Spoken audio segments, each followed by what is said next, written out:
By 1969, the Beatles were in relative shambles. Legal, money, and personal issues were plaguing them and destroying what was once a creative and fulfilling partnership. George in particular felt suffocated. He said going to Apple was like being forced to go back to school, and even there, everything was about legal crap instead of music. He one day decided to take the day off and escape it all. He went over to Eric Clapton's house and began to walk around the garden with a guitar.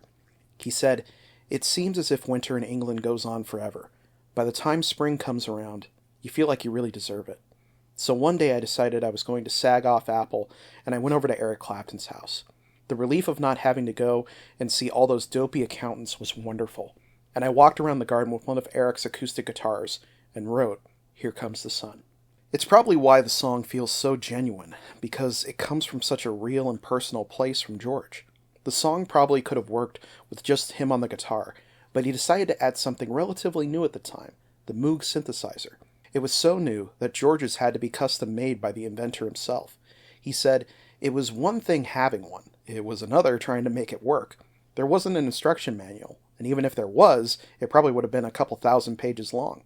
I don't even think Mr. Moog knew how to get music out of it. It was more of a technical thing.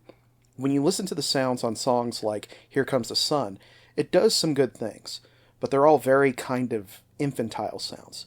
John is the only Beatle who doesn't appear on this track, as he was recovering from a car accident during the recording.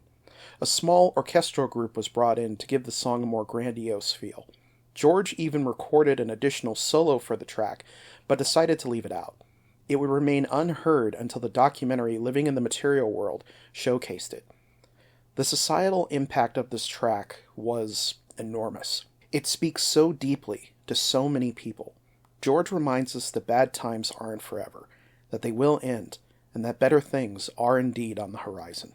Most would agree it's not only George's best track with the band, but also one of the single greatest songs of all time. What do you think about this song? Let me know in the comments below.